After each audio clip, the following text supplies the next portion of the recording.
श्री स्वामी समर्थ. नमस्कार मंडळी, स्वागत आहे तुमचे माझ्या यूट्यूब चॅनलवरती.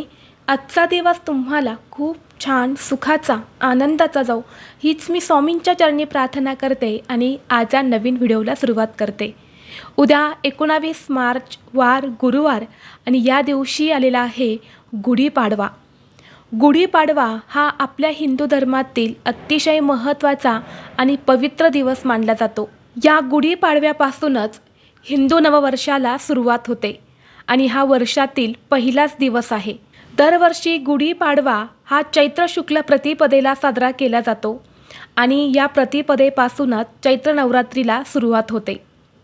आणि म्हणून अनेक धार्मिक दृष्टिकोनातून गुढीपाडव्याचा दिवस हा महत्त्वाचा असल्यामुळे याला 3.5 शुभमुहूर्तांपैकी एक शुभमुहूर्त मानला जातो.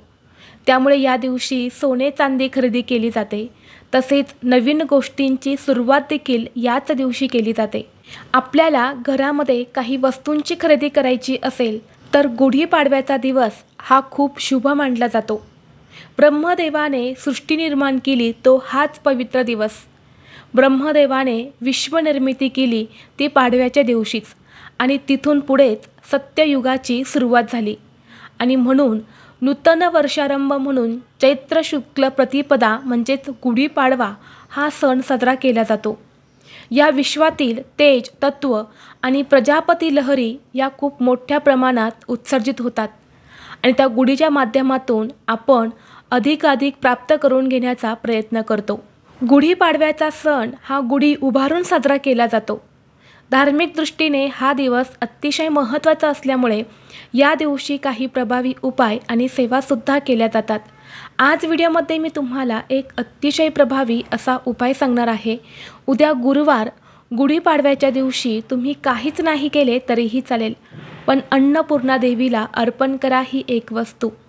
लक्ष्मी घरी येईल, घरातील गरिबी ही निघून जाईल आणि आयुष्याचं सोनं हे झाल्याशिवाय राहणार नाहीत. पुढील 33 वर्ष धनधान्य संपत्ती पैसा हा कमी पडणार नाही. तसेच हा उपाय केल्याने तुमच्या सर्व इच्छा मनोकामना ह्या देखील पूर्ण होतील. तर अशी कोणती वस्तू आहे जी तुम्हाला अन्नपूर्णा देवीला अर्पण करायची आहे, हा उपाय कोणत्या वेळेत करायचा आहे याबद्दलची संपूर्ण माहिती या व्हिडिओमध्ये मी तुमच्यासोबत शेअर करणार आहे. त्यामुळे तुम्ही हा व्हिडिओ स्किप न करता शेवटपर्यंत नक्की पहा. चॅनलवरती नवीन असाल तर सबस्क्राईब करा आणि असेच माहितीपूर्व नवनवीन व्हिडिओ पाहण्यासाठी बेल आयकॉनलाही प्रेस करा. म्हणजे जेव्हा कधी मी नवीन व्हिडिओ अपलोड करेल त्याचं नोटिफिकेशन सर्वात अगोदर तुम्हाला भेटेल आणि तुम्ही एक पण व्हिडिओ मिस करणार नाही. तसेच हाईप बटनला देखील क्लिक करा. आज या व्हिडिओमध्ये मी तुम्हाला जो उपाय सांगणार आहे तर हा उपाय आपल्याला उद्या गुढीपाडव्याच्या दिवशी करायचा आहे. सकाळपासून ते संध्याकाळपर्यंत जेव्हा केव्हा तुम्हाला शक्य होईल तेव्हा फक्त ही एक वस्तू जी आहे तर ती आपल्याला अन्नपूर्णा मातेला अर्पण करायची आहे. कारण हा संपूर्ण दिवस 3.5 शुभमुहूर्तांपैकी एक पूर्ण मुहूर्त आहे. म्हणून संपूर्ण दिवसामध्ये तुम्ही कधीही सेवा आणि उपाय जे आहे तर ते करू शकता. तर पहा, आपल्या प्रत्येकाच्या घरामध्ये किंवा देवघरामध्ये अन्नपूर्णा मातेची मूर्ती ही असतेच. अन्नपूर्णा माता ही आदिशक्ती माता पार्वतीचे रूप मानले जाते आणि या देवीचे धार्मिक महत्त्व हे खूप मोठे आहे. अन्नपूर्णा मातेमुळेच आपल्या घरामध्ये धनधान्य हे टिकून राहते आणि ज्या घरामध्ये अन्नपूर्णा माता ही प्रसन्न राहते तिथेच माता लक्ष्मी ही नेहमी वास करत असते. आणि गुढीपाडव्याच्या दिवशी अन्नपूर्णा मातेला ही वस्तू अर्पण केल्याने आपल्या घरात सुखसमृद्धी ही कायम टिकून राहते. आपल्याला कधीही घरात अन्नधान्याची पैशांची कमतरता ही भासत नाही. तुम्ही बघितलं असेल आपल्या देवघरामध्ये जी अन्नपूर्णा मातेची मूर्ती आहे तर ती हातात पळी घेऊन असणारी माता पार्वती आहे. संपूर्ण विश्वाला अन्न पुरवण्याचं काम माता अन्नपूर्णा करत असते. आणि म्हणून आपल्या घरामध्ये सुद्धा जे काही अन्नधान्य येते पालेभाज्या येतात तर त्या माता अन्नपूर्णाच्या कृपेनेच. आणि म्हणून दररोज घरामध्ये अन्नपूर्णा मातेची पूजा करावी.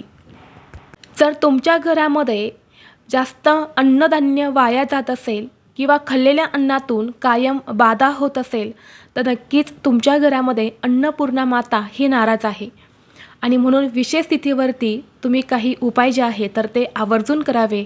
तसेच दररोज अन्नपूर्णा मातेची पूजा ही नक्की करावी. अन्नपूर्णा मातेची मूर्ती ही आपण नेहमी तांदळामध्येच ठेवून आपल्या देवघरामध्ये किंवा स्वयंपाकघरामध्ये ठेवत असतो. परंतु गुढीपाडव्याला जर आपण ही वस्तू अन्नपूर्णा मातेला अर्पण केली तर ती आपल्या घरामध्ये नेहमी प्रसन्न राहते. आता हा उपाय करण्यासाठी तुम्हाला उद्या गुढीपाडव्याला सकाळी लवकर उठायचं आहे. स्वच्छ स्नान करून घ्यायचं आहे. अंघोळीच्या पाण्यामध्ये कडुलिंबाची पानं आणि थोडीशी हळद टाकायची आहे. यानंतर देवघरातील देवांची विधिवत पूजा करून घ्यायची आहेत. गुढी उभारून घ्यायची आहे आणि यानंतर तुम्ही हा उपाय जो आहे तर तो संपूर्ण दिवसभरामध्ये कधीही करू शकता. सर्वप्रथम आपल्याला हा उपाय करण्यासाठी आपल्या देवघरामध्ये जो दिवा आपण नेहमी लावतो तर तो दिवा लावून घ्यायचा आहे. धूप दीप अगरबत्ती लावायची आहे. एक आसन घ्यायचं आहे. त्या आसनावरती बसायचं आहे. यानंतर तुम्हाला एक ताम्हण घ्यायचं आहे. त्या ताम्हणामध्ये अन्नपूर्णा मातेची मूर्ती ठेवायची आहे आणि यानंतर या मूर्तीवर तुम्हाला शुद्ध पाण्याने किंवा पंचामृताने अभिषेक करायचा आहे. अभिषेक करत असताना ओम अन्नपूर्णा देव्य नमः या मंत्राचा जप करायचा आहे किंवा तुम्ही अन्नपूर्णा स्तोत्र देखील म्हणू शकता. अभिषेक करून झाल्यानंतर मूर्ती स्वच्छ पुसून काढायची आहे. एक वाटी तुम्हाला घ्यायची आहे. जर तुमच्याकडे चांदीची वाटी असेल तर ती वाटी घ्या. नसेल तर स्टीलची वाटी तुम्ही घेतली तरीसुद्धा चालेल. खोलगट वाटी तुम्हाला घ्यायची आहे. यानंतर सर्वप्रथम तुम्हाला त्या वाटीला खाली अगोदर हळदी कुंकू लावून घ्यायचं आहे आणि त्या हळदी कुंकावरती थोड्याशा अक्षदा तुम्हाला अर्पण करायच्या आहे आणि त्यावर तुम्हाला ही अन्नपूर्णा मातेची मूर्ती जी आहे तर ती ठेवायची आहे. यानंतर आपल्याला एका प्लेटमध्ये थोडेसे धणे घ्यायचे आहे. धण्यांची डाळ नसावी. अख्खे धणे जे असतात जे आपण स्वयंपाकघरामध्ये वापरतो तर ती धणे तुम्हाला घ्यायची आहे. आपल्या उजव्या हाताच्या 5 बोटांनी ही जी धणे आहे तर ही आपल्याला अन्नपूर्णा मातेच्या मस्तकावरती अर्पण करायचे आहेत आणि अर्पण करत असताना अन्नपूर्णा स्तोत्राचं पठण करायचं आहे. ही धणे इतकी आपल्याला अर्पण करायची आहे की तिच्या खांद्यांपर्यंत येतील एवढे धणे जे आहे तर ती अर्पण करायची आहे. यानंतर तुम्हाला एक प्लेट घ्यायची आहे. त्या प्लेटमध्ये सप्तधान्य घ्यायचं आहे. म्हणजे 7 प्रकारचे जे धान्य असतं तर ते आपल्याला घ्यायचं आहे. त्यामध्ये गहू, ज्वारी, बाजरी, तांदूळ किंवा इतर काही कडधान्य असेल तर ते तुम्हाला घ्यायचं आहे. 7 प्रकारचं धान्य एका प्लेटमध्ये तुम्हाला घ्यायचं आहे आणि हे धान्य तुम्हाला माता अन्नपूर्णा मातेसमोर ठेवायचं आहे. तसेच तिथे समोर तुम्हाला एक तुपाचा किंवा तेलाचा दिवा देखील लावायचा आहे. यानंतर अन्नपूर्णा मातेला हळद कुंकू अक्षदा फुले अर्पण करायची आहे. त्या धान्याला सुद्धा तुम्हाला हळदी कुंकू अर्पण करायचं आहे. यानंतर तिथेच बसून आपल्याला 108 वेळा ओम अन्नपूर्णा देव्य नमः या मंत्राचा जप करायचा आहे. दोन्ही हात जोडून अन्नपूर्णा देवीचं नामस्मरण करायचं आहे. तुमच्या घरामध्ये कधीही अन्नधान्याची कमतरता भासू नये अशी मनोभावे प्रार्थना करायची आहे. आणि यानंतर ती अन्नपूर्णा मातेची मूर्ती तशीच तुम्हाला जी धने तुम्ही अर्पण केली आहे तर त्या वाटीसहित तुम्हाला तुमच्या स्वयंपाकघरामध्ये घेऊन जायचे आहे. स्वयंपाकघराची सुद्धा तुम्हाला पूजा करायची आहे. यानंतर तुमच्या स्वयंपाकघरामध्येच जिथे कुठे अन्नपूर्णा मातेची मूर्ती ठेवायला जागा आहे तिथे तुम्हाला ही मूर्ती ठेवून द्यायची आहे.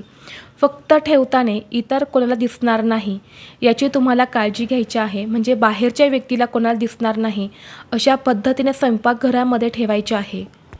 जी धणे आपण अर्पण केली आहे त्या धण्यामध्ये संपूर्ण दिवस ही अन्नपूर्णा मातेची मूर्ती तुमच्या स्वयंपाकघरामध्ये ठेवायची आहेत. आणि जे सप्तधान्य आहे तर ते सुद्धा तुम्हाला तुमच्या स्वयंपाकघरामध्येच अन्नपूर्णा मातेच्या मूर्तीसमोर ठेवायचं आहे.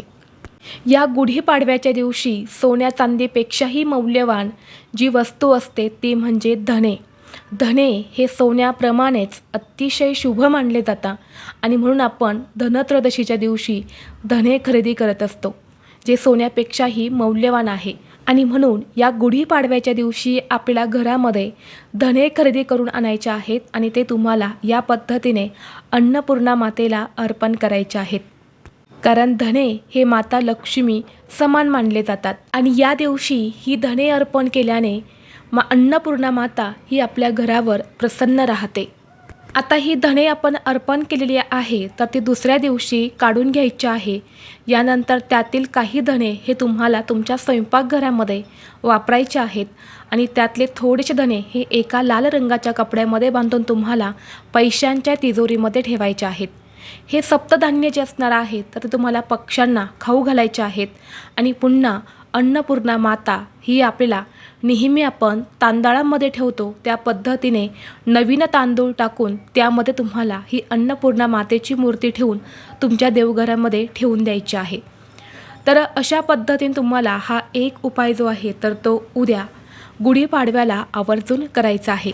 आपल्या शास्त्रामध्ये सांगितलेला हा उपाय आहे आणि तोच उपाय मी तुमच्यासोबत शेअर केलेला आहे. व्हिडिओ तुम्हाला आवडला तर लाईक करा, चॅनलवरती नवीन असाल तर सबस्क्राईब करा आणि हा व्हिडिओ आपल्या मित्रपरिवारासोबत जास्तीत जास्त शेअर करा. चला तर मग भेटू असंच पुढल्या एका नवीन व्हिडिओमध्ये. तोपर्यंत सर्वांना श्री स्वामी समर्थ.